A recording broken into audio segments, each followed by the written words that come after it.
আমাদের যে প্রজেক্টের ভিডিও আমি দেখাইছি, আপনারা যারা ফলো করতেছেন তারা দেখতেছেন প্রজেক্টের। তো এই কৃষিক্ষেত্রে আসলে এই সার, তারপরে এই অন্যান্য জিনিসপত্রের পাশাপাশি একটা জিনিসের খরচ হচ্ছে এই চারার খরচ। মানে যে মনে করেন এই যে একটা শশা গাছ, আপনি শশা গাছে যে লাগাবেন, যে চারাটা পাবেন বা বীজ পাবেন, এটা একটা খরচ আছে। তো এই কারণে এই গাছ দেখেন এখানে ওই পাশেও শশা গাছ আছে, আমি ওইটা দেখাই, জানান ওইটা দেখাইলে বুঝতে পারবেন যে এইগুলো হচ্ছে শেষ, মানে এগুলোর জীবনের আয়ুকাল শেষ এবং কিছু শশা রেখে দেওয়া হয়েছে, ওইটা নিয়ে আজকে আমি কথা বলবো।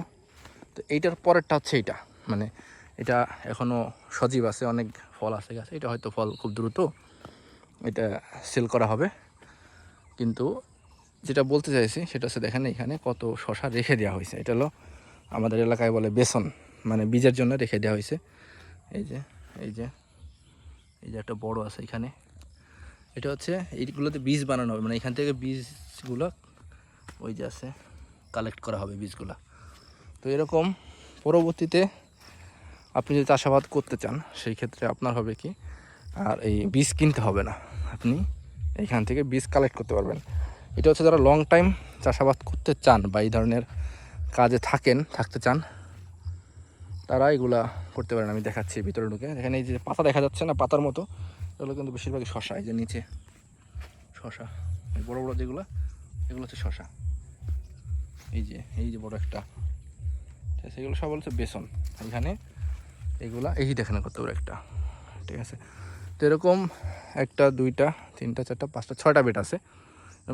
পুরাটা বেডেই প্রচুর পরিমাণে শশা বীজের জন্য রাখা হয়েছে।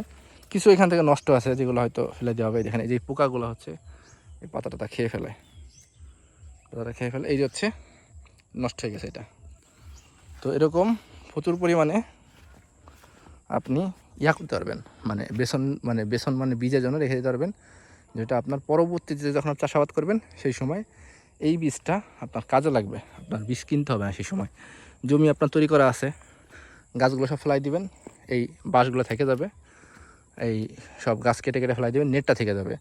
ঠিক আবার এই যে এইখানে যখন গাছ কেটে দেওয়ার পরে এখান থেকে উঠে ফেলবেন এবং এখানে আবার নতুন চারা দিবেন। চারা বানানোর পরে,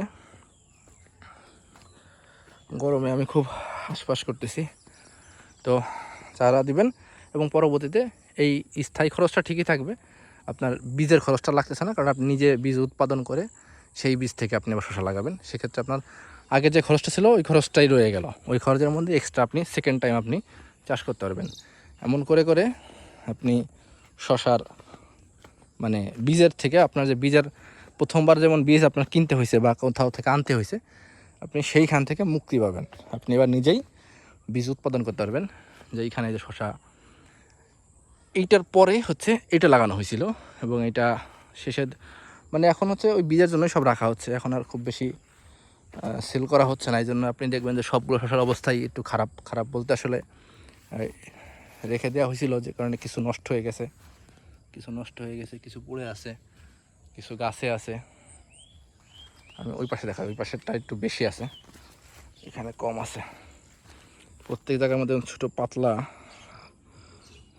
জিআই তার দিয়ে বাধা, এই জন্য না দেখলে বেঁধে যাওয়ার সম্ভাবনা আছে। আগে আমি দু একবার এখানে বেঁধে পড়ে গেছি। এই যে হচ্ছে শশা। তো এইগুলো ওই যে রেখে দেওয়া হয়েছে বীজের জন্য। এটা হলো একদম মানে এই গাছের শেষ টাইমে হচ্ছে এইগুলো বানানো হয়েছে, সিজনের শেষে। এই যে এই পুরোটা থেকে যাবে, শুধু এই গাছের এইগুলো গোড়া থেকে কেটে এগুলো কুশি করে ফেলানো হবে। তখন এই বীজ দিয়েই পরবর্তীতে আবার গাছ হবে।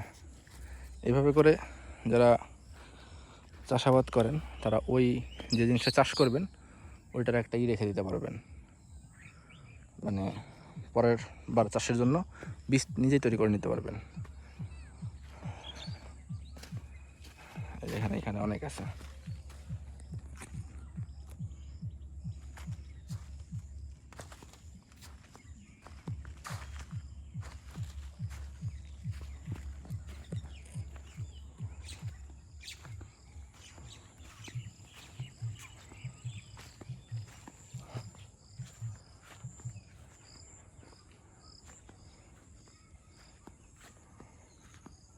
এই পুরো এলাকাটাই হচ্ছে বীজের জন্য তৈরি করা আর কি, বীজের জন্য রাখা হয়েছে, এটুকু আর বিক্রি করা হবে না এখান থেকে ফসল। তো এই ছিল ভিডিও, সবাই ভালো থাকবেন, আসসালামু আলাইকুম।